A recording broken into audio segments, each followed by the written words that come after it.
Good afternoon, everyone. Thank you for coming in such large numbers.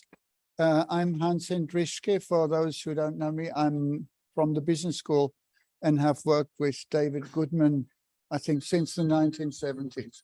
I might just switch off my phone. Before we begin proceedings, I would like to acknowledge and pay respect to the traditional owners of the land on which we meet. That's the Gadigal people of the Eora Nation. It is upon their ancestral land that the University of Sydney was built, and as we share our knowledge, learning, teaching, and research, we may also pay respect to their custodianship and the knowledge embedded on this land.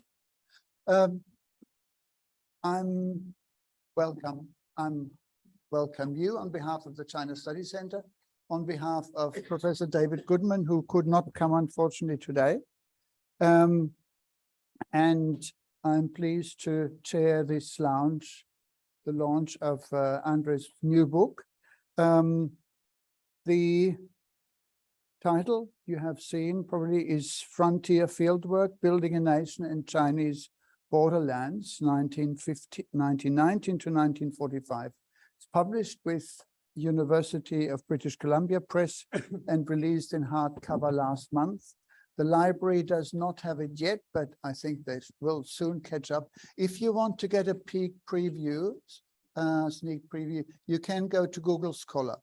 It's there, and you can have a look, which I did. And the best thing you can do, of course, is buy it, as many as possible. For Christmas. Andres is a lecturer in Chinese history at the University of Sydney. He has been educated in Chile and Oxford. His book is the result, or the book is the result of his PhD studies. He's been working with Rana Mitter for over 20 years, I hear. A long time. So he's really one of the people in the field who have looked after this area in much detail. And of course, it is a very relevant area as we look at Chinese borderlands under totally different aspects now. He will be joined by Sophie Loy-Wilson, who's a senior lecturer in Australian history. She will discuss his books, and we hope that out of this will evolve some discussion that we can have with the people who are online and the people who are here. So I will hand over to Andres, who then will hand over to Sophie. And I think we will run roughly half an hour of you introducing your book and your work. Yes. We will then have Sophie, and we will have time for questions before we close. And have lunch. And have lunch. And have lunch, yes. Very important.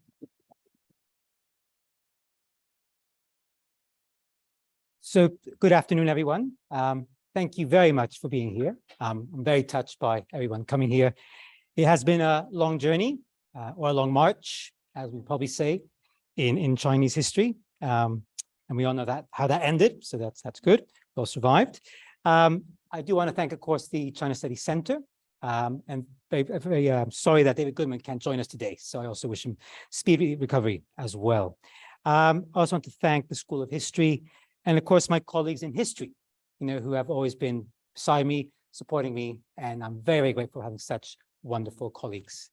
And also very grateful to have my family here today to see, yes, hello, that the book actually does exist, and that Dad is now around and doesn't have to be working all the time on that famous book. So thank you as well for being here.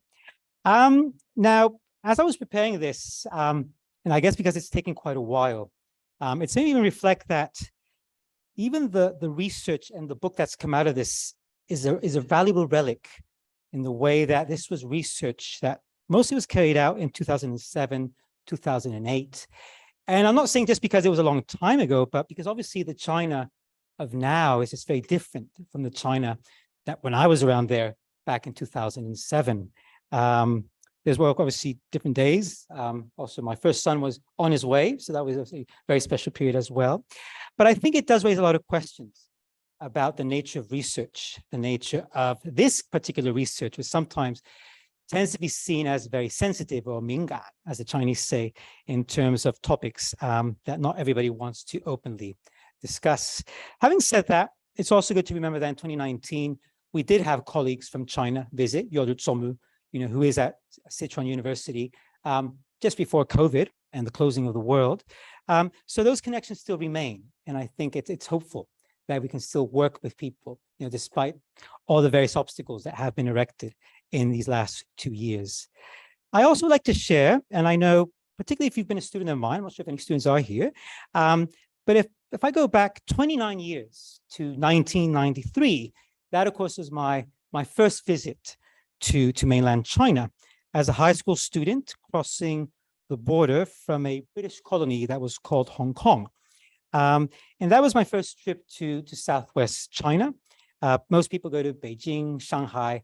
I'm the quirky one. I went to Kunming, Lijiang, Dali, all these fascinating, at least at the time for a 17-year-old, fascinating areas, where obviously it was both a world of the Han Chinese and the non-Han. What the Han Chinese, of course, would call the ethnic minorities. This was various worlds of both Tibetan and Chinese cultures.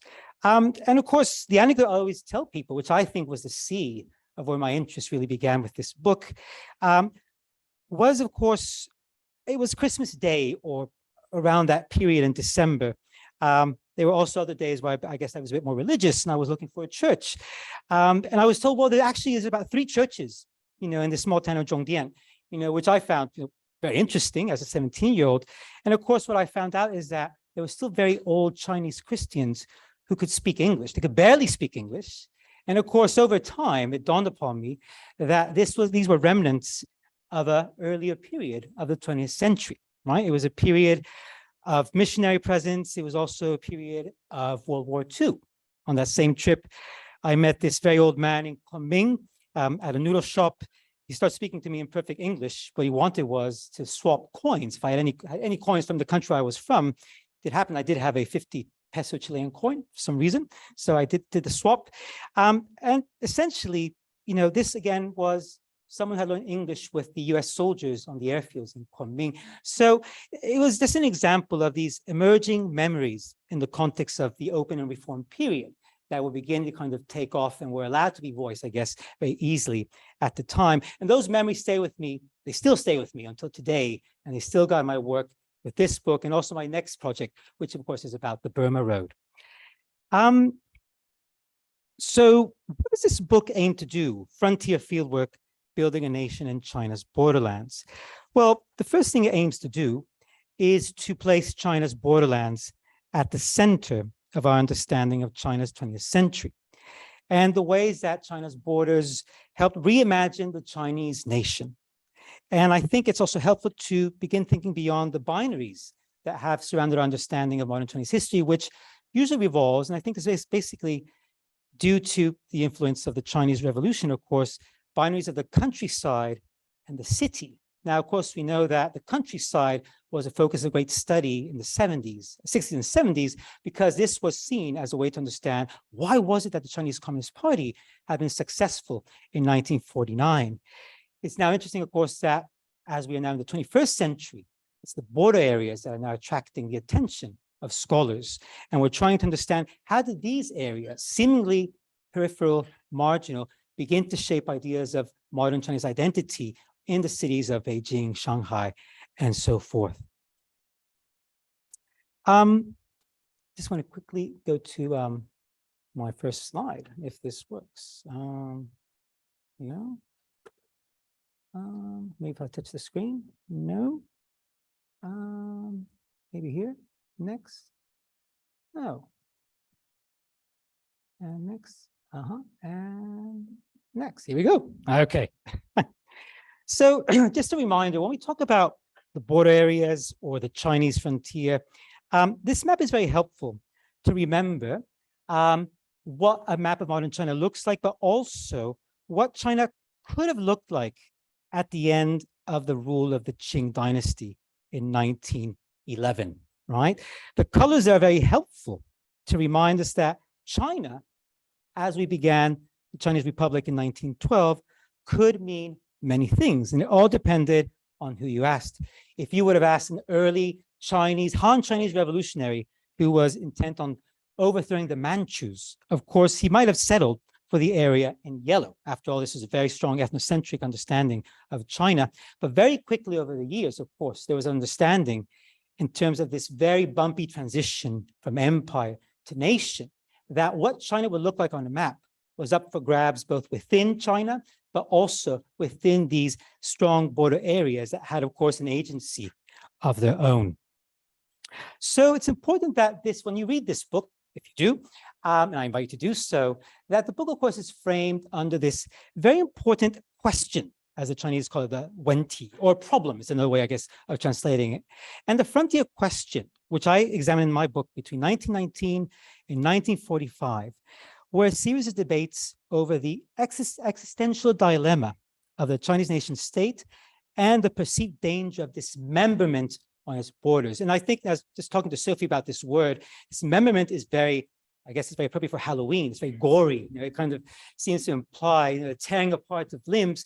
But I don't think it's an exaggeration to say that this was very much how many Han Chinese scholars saw the fate of the nation, particularly in 1931, when the Japanese began to consolidate their rule over Manchuria, and of course, create in 1932 the state of Manchukuo. It is these crises that begin in the 1920s, particularly, I guess, with 1919 and later on 1930s, that they precipitate a radical re-understanding of frontier areas in China in an age of mass politics and mobilization. And one of the things that the book explores, of course, is how did people, particularly those in the cities, begin to rethink what the border areas meant for the Han Chinese? How did historical geography, for example, begin to shape the understandings of the nation, of lineage, of blood connections with what perhaps in prior histories was more of a remote and an obscure unknown entity, or backwards, which probably is the other word that is constantly used during this period as well. And of course, among these new approaches, what the book focuses on is fieldwork, this direct encounter of those mostly Han Chinese, but also Western missionaries who engage directly with these border areas and those people who reside there. And I will tend to avoid the use of the word minorities. First of all, because it doesn't quite make sense to talk about ethnic minorities. First of all, because particularly in the early 20th century, numerically speaking, they're not really minorities. Secondly, this is actually a word that really begins to emerge in the late 1940s. And obviously, it's the crown of rule of the CCP over these border areas when the use of the word is conveyed as a very particular way of social engineering and how we build up, a system that sought to emulate the Soviet model of rule over minority areas. But so, as I said, so the book actually will obviously usually use the word non-Han, which, for lack of a better term, it's just very clear that there is this binary between the Han Chinese and those who reside in these areas that are claimed by the Han, to be part of China. And where is the focus of study? So I just have to go once again with this very picky system here. The focus of the study is on West China, right? Or what we could call the Sino-Tibetan borderlands. So as a borderland, there, of course, is no clear boundary. What we have, of course, is an encounter, a collision where Tibetan and Chinese worlds meet and often collide. And most importantly, when we look at this map, and if you look at the ways in which we have the highlight there of Chengdu, which you could argue is the last outpost of the largest Han Chinese city, in this area of West China. As we move further into the interior, the geography changes, the mountains emerge, and we have what is known as the region of Kham, where here we have multiple authorities, polities, who both defy the power of the Qing, later on the power of the Chinese Republic, but also the powers back in Lhasa in Tibet. So I'm hoping you get a sense that these are, of course, by nature, areas that are contested. They are fluid. And of course, in the eyes of those who are exploring both Western explorers, but also Han Chinese explorers, there are many blank spaces, as it's used, or question marks, as to what do these areas actually mean and what they actually hold in terms of geographies, resources, and people. And of course, it's also important to remember that there is an added international dimension to this. This is not only, a race against time in the eyes of the Han Chinese trying to put these pieces together. This is also a period where China's borders see the rise of new international actors. We have the Russians, the British, particularly the Young Husband expedition, taking over Lhasa in 1904. Of course, we have later on the Japanese in Manchuria. We have the French taking over Indochina. It's a very ruthless and violent world, and it very much creates a great sense of anxiety among many scholars in China, and also the average citizen as well. So this book will focus on a particular actor of the ways in which the sense of crisis and emergency. Basic question is, how do we come to terms with solving the frontier question? And most importantly, this is a time where China is very much at war with itself. There are various competing ruling centers. There are various what people call the warlords or militarists who are also competing over resources as well. And the starting point of this book is 1919. Now, 1919 means a lot of things depending where you are in Asia or in Europe. If you're in Europe, of course, it meant the end of the Great War. It meant, theoretically speaking, the possibility and hope of a new peace. If you were from Asia, it was obviously a moment of great outrage, particularly if you were Chinese, where you had seen the treason of handing over territories from German hands, Chinese territories from German hands into Japanese hands, as opposed to what the Chinese claimed were rightfully their territory. It's also meaningful that it's a year of global crisis in Asia when we think about India, the Amritsar massacre, the various uprisings of nationalism there, and of course, even in Korea, where of course there is an outburst of anti-Japanese colonialism, Korea having been annexed to the Japanese Empire in 1910. So who are the actors seeking answers to the frontier question? Well, one interesting thread that comes up in this book, of course, is that it is Chinese youth. Chinese youth, of course, were a very important part of what is known as the May 4th movement of 1919, seeking answers where a perceived defunct Chinese state is unable to provide them. And they seek answers to respond to the frontier crisis. And what, in their words, and their role, of course, is to save the nation. Of course, in Chinese, it's 救国. So it's in this context where we have a limited and very weak central power, where provincial centers also will perhaps dispute the authority over China's territory, that many of these young Chinese who call themselves field workers, they took the center stage and sought to go out on their own to intervene in the region. And it's important to put this into context. It's not only about young Chinese venturing into the frontier, this is also happening in the countryside as well. And then, of course, there are the very well-known works that have looked at these earlier stages of young Chinese students, in Beijing, going into the countryside, also trying to save the nation by educating the peasants and educating them into understanding what China was, why China was in danger, and how they had to begin to understand what duties lay in terms of becoming citizens of this new nation state. So one important theme, of course, is that field workers see themselves as a vanguard force. They seek to understand how to integrate these regions, right, under a wide array of mechanisms and schemes. And it's important to also keep in mind that they're both state and non-state actors. And that's very interesting because particularly after 1949, that division is much more difficult to really kind of trace or lay out, if not quite impossible.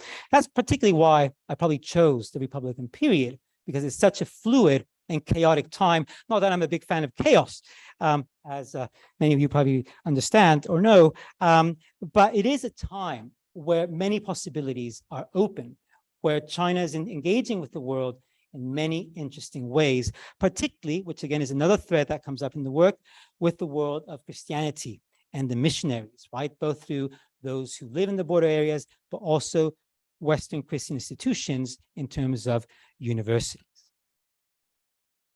So who were these field workers? And so could someone, Hans, could you keep track of time? Or Sophie, I'm just very worried that I may be too ambitious. I certainly don't want to take over. We didn't start out. We started. I'll keep going. I'll keep going. Anyway, good to have the adrenaline pumping. Anyway, so who are these field workers? Where do they come from? They come from a wide array of backgrounds and disciplines, but they're also amateurs. And when they are amateurs, they take great pride in being amateurs, because maybe being an amateur makes you more open and receptive to what people perhaps disciplined in the field cannot be able to perhaps fathom of that other in the frontier. There are also field workers that are shaped by international trends. Now, you would mostly think that this is a book about anthropology of the influence of Malinowski, but I probably don't mention Malinowski more than in about 2 or 3 footnotes, and maybe Sophie may be a witness to that as well. And this is one, I guess, one key argument that I do make in the book, that fieldworkers in China, they do follow what I would call the missionary archetype. And what does this actually mean? And what I'll read from the book here is a quote from the wartime period in 1943. And it's a quote by one of the field workers that I became a bit obsessed about, Lian Zhai. Now, anyone who knows their Chinese Tibetology will know Lian Zhai, because he is the pioneer, together with his wife Yu Shu, who spend many years in Labrang, in Xiahe, in Labrang Monastery, during World War II. There are many of these accidental wartime refugees who end up in the border areas and make this, actually, it changes their life and their careers. And Lian Zhai, of course, not only has trained as anthropologist, he has very strong connections with Sapir in Berkeley, Raymond Firth as well later on as well in the LSC. But of course, Lian Zhai comes from a missionary background. He was a scholar at Yenjing University, also known as Yenqing, which of course was based in Beijing. And in 1943, Lian Zhai is basically writing an article trying to reach out to Chinese youth. And one thing he says that's very clear: if you want to be a good field worker, what is it you have to do? He says, well, you need to look at the missionary, because the missionaries made it their business to become proficient in frontier languages and become well acquainted with all sorts of situations and customs. They ride horses, they brandish weapons on the side, they dress in local clothes and speak correctly the local language.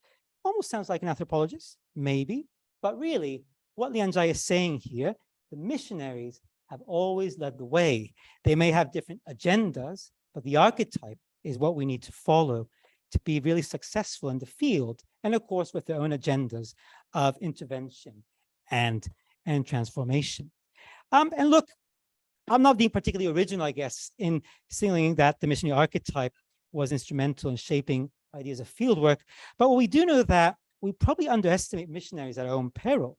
Other scholars, such as Elizabeth Perry, remind us that, for example, Chinese Communist Party work teams, or even the strategies in the countryside, particularly those speak bitterness strategies where peasants were extolled to speak out their bitterness and vent their frustrations and lamentations, they too can be traced to strategies of the missionaries working with their own converts in the countryside as well. So these connections still probably need a bit more time and work, but they are important to understand why the missionaries were so prevalent in this area. But the slide here is also showing us that alongside the Han Chinese field workers, we do have those who came from the West. This is a picture of the West China Border Research Society, created in 1922 and ends in 1950 once the communists have consolidated power in Sichuan. Now, it's a very good picture because, of course, it gives an understanding of how important the role of white men, among the missionary world were. This is not particularly a world, at least of exploration, that really is open to women, or at least not particularly encouraging. Although we do hear many stories of the wife of the missionaries whose names are rarely mentioned as well. The missionaries in this picture, they were mostly based in Chengdu, in Sichuan. They were mostly working for the West China Union University, but they do arguably create the first scientific society of border studies in the area. And over time, they become a very strong international agent of studies that brings scholars from all around the world as well. And many of them have connections, with New Zealand, Australia. In the middle, you can see James Edgar Hudson, who himself comes from New Zealand, comes from the world of Maori. He himself says, I am a product of the frontier world of New Zealand. He makes his way later on to Melbourne and then lives in the Sino-Tibetan area for more than 20 years. So these are also men of empire. They're very much part of the imperial networks, alongside, for example, the person on the left there, the tall gentleman, David Crocker Graham, who of course is an American Baptist. And there are different generations. While Edgar Hudson is much more of the amateur, but obviously lives there in the area, Graham is someone who does go under training in archaeology and anthropology in Harvard and Chicago. And I've been very lucky as well to benefit from speaking to his grandson, who, lucky me, kept all his diaries and scanned them and was able to send them to me, but also made them available to people around the world. But who are these other field workers? And I probably have to speed up, so give time for Sophie's comments as well. But I'll just quickly take you through the wide array of field workers at the time. They all wear different clothes because, as you see, Hu Jieru is an agriculturalist. He's dressed in military clothes. It doesn't necessarily make him a soldier, but there is a symbiosis here of those who work for warlords or for militarists, such as Liu Wanhui in Sichuan, or at least in Western Sichuan and later Xikang. And Hu Jieru, of course, is someone who comes with the mind of the colonial settlers, someone who wants to create agricultural settlements in these areas of Sino-Tibetan border areas. And of course, he's very much shaped by ideas of agricultural nationalism that very much were developing in places like Japan, and that had shaped, of course, the colonization of Hokkaido early on in the late 19th, early 20th century. On the left, we have Yang Changzhi, anthropologist. Here we actually do have an anthropologist.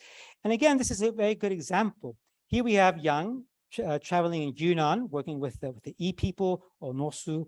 And Yang on his horse, again, is saying a lot about that sense of hierarchy, authority, because while he took pride in creating surveys riding his horse, we do have other field workers such as Zhang Xueben or even Hu Xiuying. These are field workers who go to the other end of the spectrum, so to speak. They don't ride a horse. Of course, you don't ride a horse because otherwise you project a sense of authority and haughtiness, as they would usually say. You'd want to create a sense of ganqing, of empathy, tongqing, with your subject.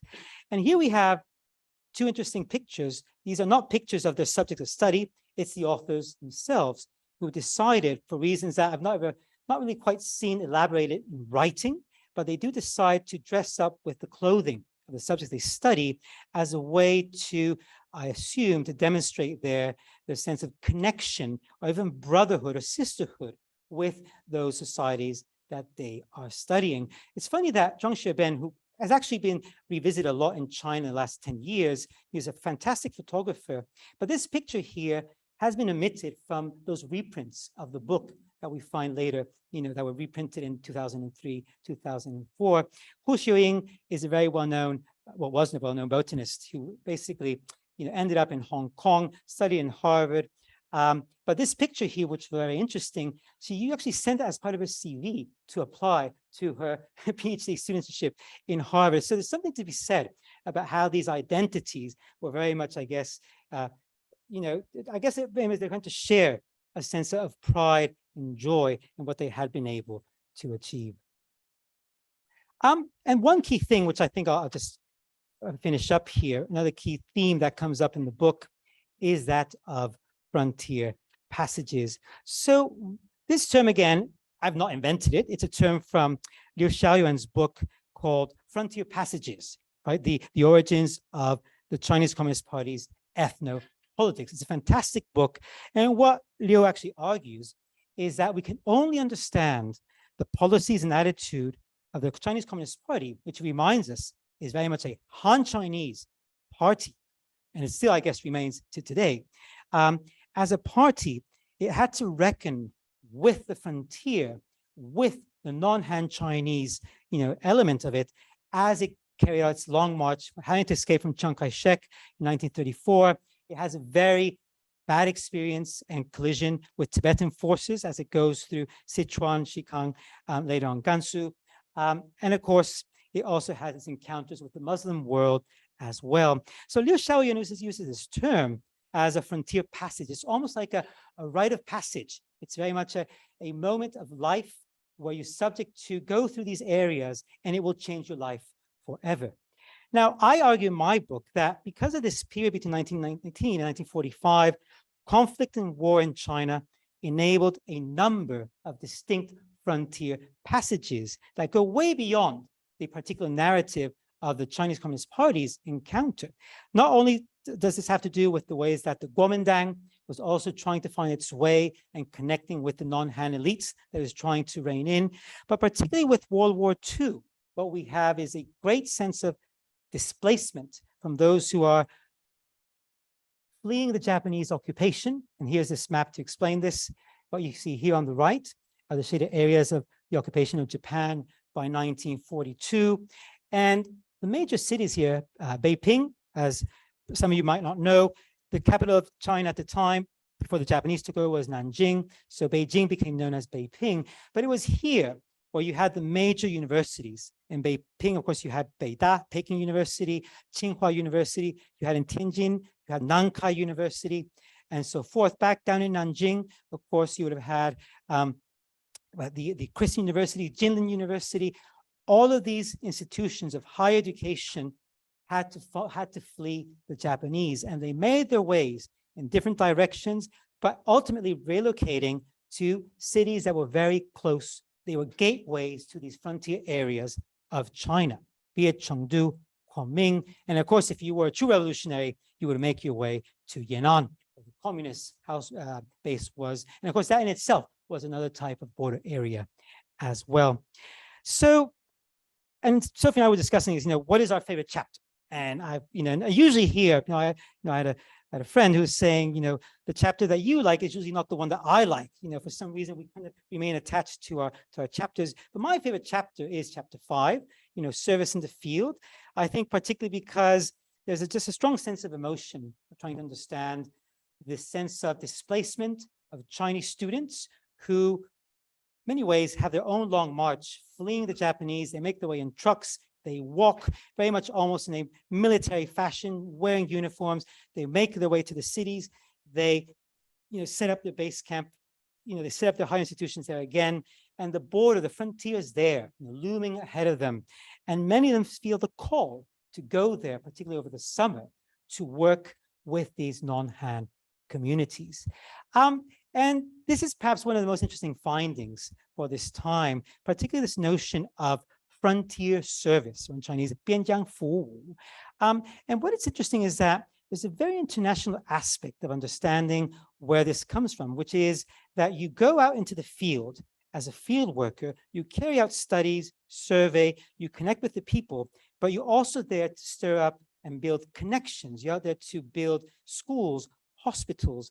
And in many ways, when I read the memoirs of one of the brains behind this, which was Kong Xiangxi, one of the close ministers to, of course, to Chiang Kai-shek, particularly within the family as well. And of course, people like Kong, they do have a strong Christian background. Chiang Kai-shek arguably was as well, although many, of course, scoff, at what his actual sense of Christianity was. But the Christian networks were there. Kong Xiangxi will support the development of these frontier service corps. And of course, when I read his memoirs, he very much drew comparisons and argued that this was a prelude to what later became the Peace Corps of the 1960s. Right? In many ways, I think he was trying to say, in the way that the Americans are trying to deploy this benevolent face of development, to these areas around the world, of the third world. Well, there is that, I guess, that projection that this is what, in many ways, the young Han Chinese were doing as well in these areas of Western China as well. So I think I'll probably just leave it there in terms of the key aspects of who these field workers are, why they go to the region, and of course, the frontier passages. It's only through these frontier passages that we really get a sense of what the frontier meant at the time for so many different people. Thank you.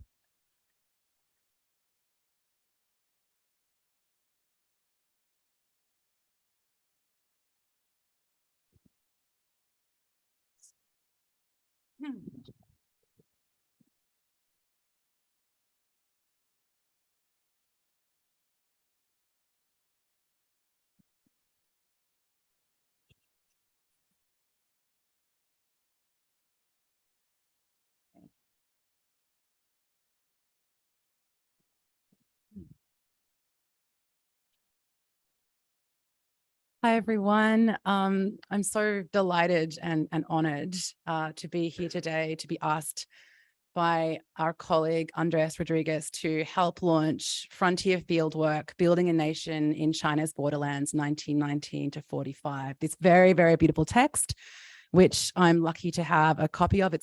It's right here, and I urge all of you to buy it and also to have a look at it. It's beautifully produced by the University of British Columbia Press. Pujari Gamarua, I want to begin by acknowledging the Gadigal people of the Eora Nation as the traditional custodians of the country we are meeting on today. I recognise that this place, this Nura on which the University of Sydney stands, has long been a meeting place for Eora people. I pay my respects to elders past and present, and I extend that respect to all First Nations people present today. So I feel like to start with a bit of humility. Humility is never a bad way to begin, I think. And one of the many fine qualities of our brilliant colleague, Dr. Andres Rodriguez, whose work we are celebrating today, is, I think, his humility. A humility, I think, which makes him a better historian, thinker, teacher, human, parent, and of course, colleague. So here's my humility. I'm not a scholar of Republican China or of the Chinese borderlands or of China at all. I'm an Australian historian who studies the history of Chinese migration to this country. But I did spend a good deal of my youth in China, and I have visited Sichuan and Chengdu, Yunnan, Dali, Lijiang, places central to this beautiful text and places that Andres himself spent a good deal of time in when completing his research for this book. He spent time in archives which, who knows, he might not be able to access today. Andres spent significant time at the Sichuan Provincial Archives looking through, for example, the files of the Sichuan provincial government in the 1940s, or looking through the local Sichuan press, the Sichuan Rubao. And he sat in the Sichuan University Museum Library, reading the journals, for example, of the West China Border Research Society in the 1930s, and the Journal of Geography published by the Department of Geography at the National Central University, and many, many other Chinese language texts. If you go through the beautiful index and the beautiful bibliography of this book, you'll see the incredibly rich source material that Andres drew on, the multilingual source material that Andres drew on for this book. All of these texts he translated, all of these texts we are privileged to read woven through his book. An act of cross-cultural empathy, if ever I saw one, and an example of why research in another language is so valuable, so precious, so important. Our world is making this harder to do, of course, so we should value it all the more. Andres augmented his hard-won Chinese language sources from Sichuan with sources from all over the world, from the Yale University Divinity School Library, for example, the archives of the Smithsonian Institute in Washington, the Rockefeller Foundation, the British Library, the London School of Economics. I could go on. There's many, many more. Andres truly went on a global journey to write this book, to bring it to us. And I think often his partner, Agua, and maybe his family came with him on this journey across the world and across time and space. He thought long and hard about the shadow of war in the 20th century, particularly the shadow of war in 20th century China. And he refused easy explanations, easy readings of this complex, rich source material. All these people, missionaries, soldiers, bureaucrats, anthropologists, students whose universities had been literally bombed by the Japanese in the case of Nankai University, all encountering different cultures and landscapes and investing their faith in the social sciences as a form of redemption. Even as on another frontier, the Japanese army also invested in science, also invested in social science, were advancing with rapid and devastating consequences. So these two frontiers, I find that really moving. So I spent some time in Chengdu and in Yunnan and on the Sino-Tibetan borderlands in the late 1990s. And I like to imagine that maybe Andreas and I crossed paths very similar times. I was there in 95, 96, so not too far apart. And perhaps we walked with some of the ghosts who inhabit these texts. And in fact, Andreas himself, you'll see in the footnotes, he interviewed the son, I think, of one of the protagonists in his book, one of the scholars. He found the son in Chengdu, I'm assuming, and actually interviewed him. You know, one of the many beautiful kind of like rich pieces of source material that I think are collected in the footnotes. So I think that I like to imagine Andreas and I passing these ghosts in the texts. These were men and women who, as Andreas so deftly explains, developed a unique and deeply generative relationship to China's frontiers in the first half of the 20th century. It was on these frontiers that they would test what it meant to be Chinese, what it meant to be modern, and indeed, what it meant to be human. Their ideas were far from static. The frontier changed them just as they were changed by the frontier. I think it's worth pausing and thinking about this population of people and what they were living through. They're living through an age of crumbling empires, new nation states, the shockwaves of Western and then Japanese imperialisms. Easy for me to run off these themes and terms, but these are huge kind of shifts for these people to be living through. They watched as Japan took the Shandong Peninsula at the Paris Peace Conference in 1919, after having seized the German concessions in that province in 1914. They felt this terrible territorial dismemberment, as Andreas put it, very keenly. Suddenly Chinese land, took on a new meaning as the edifice of a terrifying militarized Japan loomed large on the horizon. And so they wrote about what nation meant to them, what knowledge meant to them, what science and progress meant. And they did so through the lens of the very frontiers Andreas analyzes so closely in this book. You can tell he knows these places. He's thought about them very, very deeply. This is a fascinating argument about causality, I think, that Andreas is making here. And it shows us clearly the benefit of Borderlands studies for histories of the nation, for histories of the world, so that these huge ideas of what China was, of what knowledge meant, were not generated in Beijing, right, or in Chongqing, or in Shanghai, but they're generated in these frontier lands. I think it's a really fascinating way of thinking about this. So Borderland studies. As Sarah Matza tells us, if you carve out space differently or redirect your gaze from the obvious places, you are likely to come up with different actors and different stories. Traditional nation-based histories work from the center outward as accounts of how the ruling elites built the nation, sometimes with the help of uprisings by the people. So standard historical narratives usually privilege capital cities or other urban centers, Beijing, London, and usually take for granted some kind of endpoint. Everyone sort of becomes British or Chinese, for example. But what happens when we take the opposite view?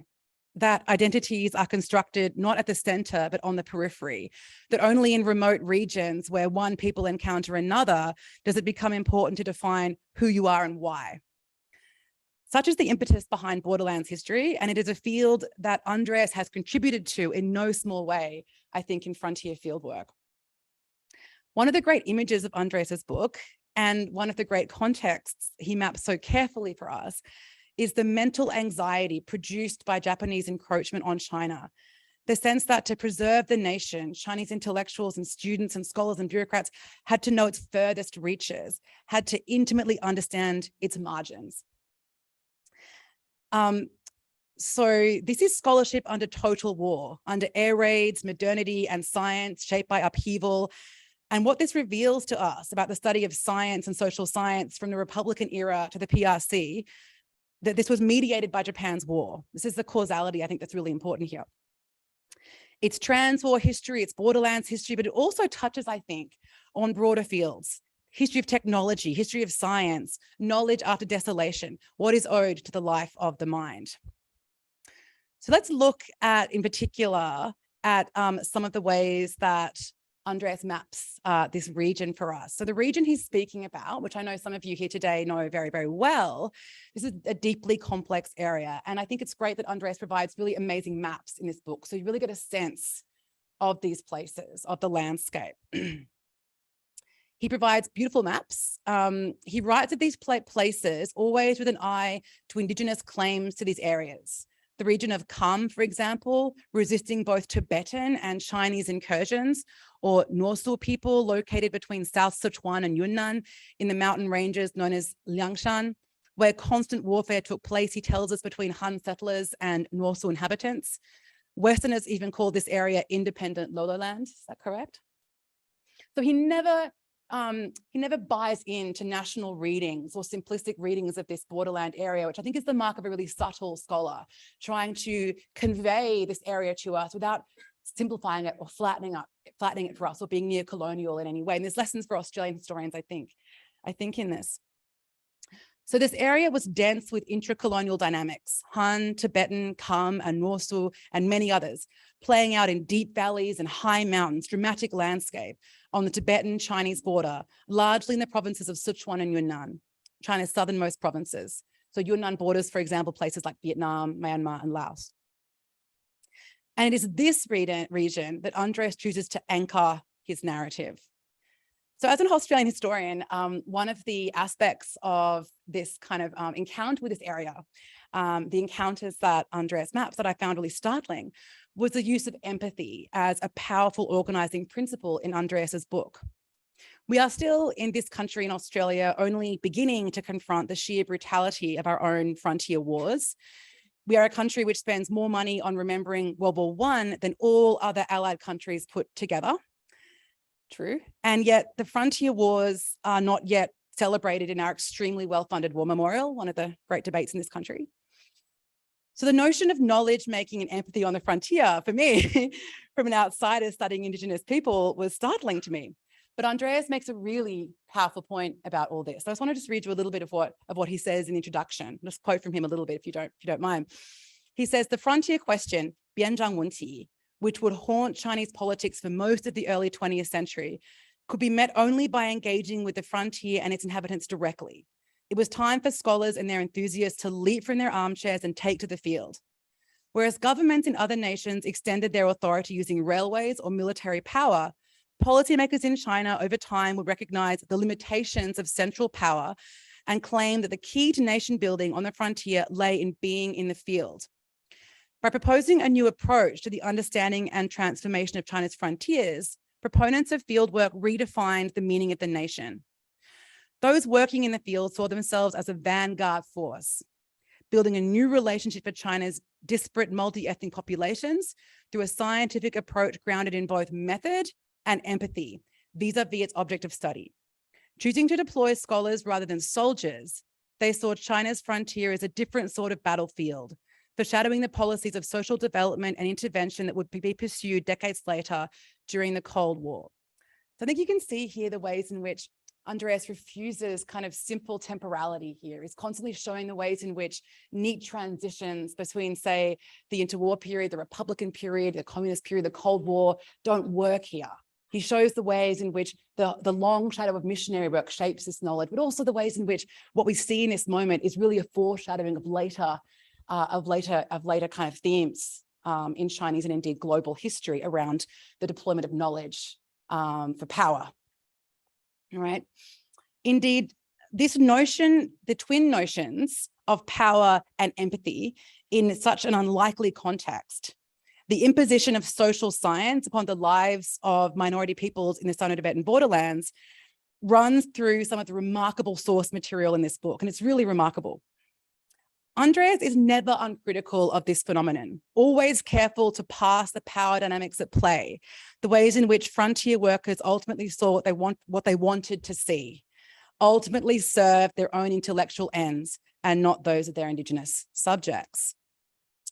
I want to focus a little bit now, if you'll bear with me, if we have some time, on some of the amazing source material in this text. And Andreas and I talked about favorite chapters. And he told me that some of his reviewers had fallen on chapter 4 or about his favorite chapter 5. And I kind of read it thinking like, I've got to have a different favorite to Andreas because like otherwise I'm not like a real reviewer. And I read the book and we love the same chapter. So chapter 5 is also my favorite chapter. So I wanted to spend a little bit of time on chapter 5. chapter 5 is called Service in the Field, Wartime Students and the Frontier. And it starts with this wonderful kind of dramatic moment, which I think is illustrative of Andres's beautiful writing here. He writes, between 1937 and 1942, thousands of university students fled the Japanese war machine in the coastal regions and sought the relative safety of China's southwest. So just imagine that, like these thousands of students kind of moving down the country, and thinking of that, if that happened in Australia, if we were invaded and these, all these students from Sydney Uni were just kind of going into Central Australia, the regions would just love that. They're thrilled to have them there studying them, great. Like coffee would sell out immediately, it's all gone.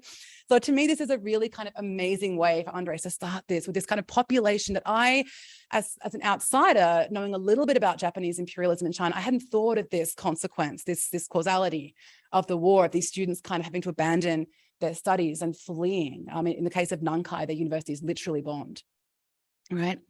So they leave behind the familiar comforts of China's major cities. They packed their frugal belongings in rucksacks and began their own long march, trudging hundreds of miles before finally settling in the provinces of Sichuan and Yunnan. That's a very long way, by the way, Andres. Like it's a really, really long way to walk.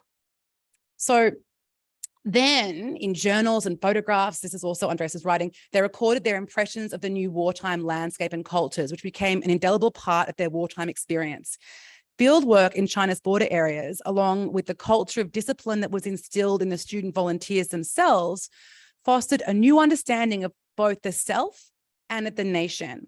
In their encounters with the villagers, landscapes, and peoples of the hinterland, they began to discover another China, end quote. This is beautiful kind of writing from Andres. So let's hear from some of these students. So Andres then gives us an incredible kind of tapestry of an array of voices. Some are kind of senior students, like the ones that would go on, I think like sort of student teachers, the ones that would go on to Harvard, for example, and some are more junior kind of members of the scholarly group. So there was a preacher, there was a Christian YMCA activist called Zhang Wenhan, who was a coordinator of student relief work, who kind of describes this moment in really dramatic terms. Quote, Chinese students are all on the move now. They are more serious-minded and anxious for the realization of truth and justice. Whether they are in the catacombs or still on their long trails, they are determined to take their part in the building of a happy, free, democratic China. They continue as history makers of their country. So it's so interesting because these students' kind of consciousness that they're in this grand moment, this important moment is, I think, shot through a lot of the material, their sense that, that their writing really means something, that this is a momentous kind of occasion. Zheng Zhaolun, a chemistry professor at Kunming's Wartime National Southwest Associated University, highlighted the importance of humility and doing the work rather than talking about the work. So he said that he was critical of those that pun or talk frontier work rather than doing frontier work. This kind of sense of labor, the importance of the labor of the work.